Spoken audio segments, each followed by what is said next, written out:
Hey guys, welcome back to my channel. Today's video is going to be showing you all of the pans in my makeup collection. I have 10 to share with you today, 9 of which I hit in 2019 and 1 was a rollover from 2018.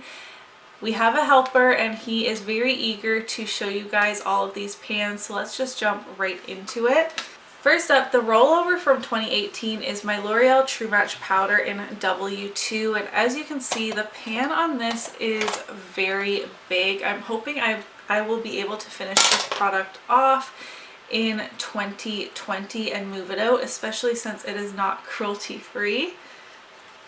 Another powder I've hit pan on is my Rimmel Stay Matte powder. This is the one that Wyatt has here. This is the most recent pan to my collection and I feel really good about how quickly it's expanding already. This is in my Mission 100% Cruelty Free project pan, so this is a spoiler, but I wanted to include it in this video anyways.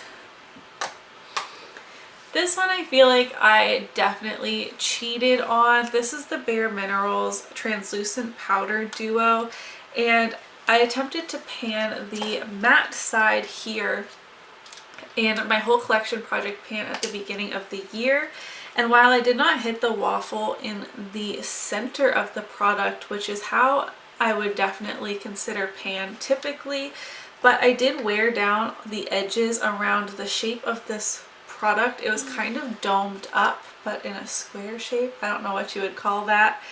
And all around the edge I could see the bottom pan of this product, so that's why I counted it at the time, and it does say it has pan in my makeup inventory, but this one I'm kind of cheating on.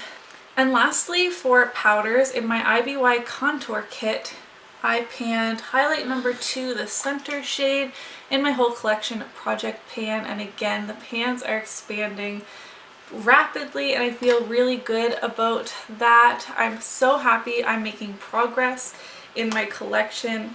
If you watched my Get Ready With Me lessons I learned through panning, you'll know that I have noticed that I feel more successful and really good about my progress on my makeup collection with hitting pan on things, not necessarily finishing them off, although that feels really good too. But in 2018 I finished off more makeup products and this one completely than I did this year in 2019, but I hit pan on 9 products so far this year, and whereas in 2018 I only hit pan on 1, and I just feel so much better about the progress I've made this year than I have in previous years, so I wanted to show you all of my shiny pans. Next up, from my e.l.f. eyebrow kit in the shade medium, I did hit pan in the pomade side. There you can kind of see it a little bit. It's just in the very center there, although I did wear down quite a dip in this product. I really enjoyed using this actually, and I'm excited to continue to get more use out of it. And we're going to finish off with the 5 eyeshadows I have pan in my collection. The first is a ColourPop Super Shock shadow in the shade Weenie. This is a rose gold shadow that was in collaboration with Kathleen Lights. And I did hit pan on this in about 20 uses, but it wasn't brand new, and I tried my best to wear it down a little more evenly and not just dig my finger in the center, but I still, you know, didn't do the greatest job at that. From my Urban Decay... You're very silly? From my Urban Decay Gwen Stefani palette, I was able to hit pan in the shade Pop right here, and my gosh, that was such an accomplishment to finally hit pan in that eyeshadow. From my PUR Cosmetics, Pure with an E, this is like a random brand online, I do not recommend. This is the Buff Collection palette. It's a dupe for the Naked 3. Pink, yes, don't touch. And I was able to hit pan on the first shade here, which is called Quartz. This is the equivalent to Strange from the Naked 3, and there is pan in there. Does it smell good? From my PUR Soiree Diaries palette, this is PUR Cosmetics that we all know and love, not the imposter brand I just showed you. I was able to hit pan in the shade Gala. That was a great neutral transition shade. I could use that pretty much every day in my eyeshadow looks. You're very distracting.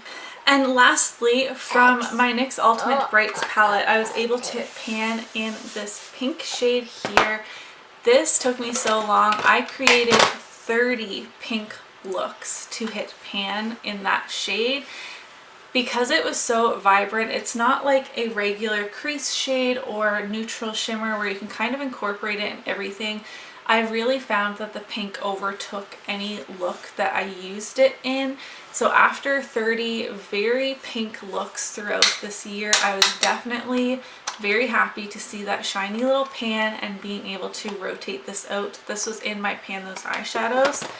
Trying to keep this video a little bit shorter than my typical videos, but those are the 10 products that have pan on them in my collection. I hope you were able to see the products a little better in the pictures I have been inserting, since I don't have autofocus on my camera, as I always talk about. I'm sorry that Wyatt is always so distracting, but at least he's a cute distraction. Let me know what's a product that you most recently hit pan on in your collection. I'm hoping I can hit a few more before we jump into the new year. I have some products that are so close that I have been using every day to try and get there, but I thought 10 was a good number to do this video with. If you enjoyed this video, don't forget to give it a thumbs up so that I know, and I'll see you. And let's be honest, we will both see you in my next video. Bye. Hold it.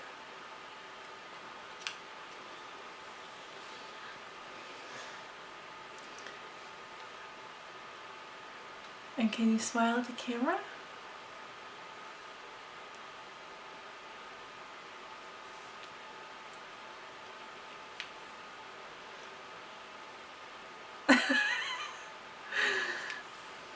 Thank you. Good job. Good job. Okay. We took a nice picture.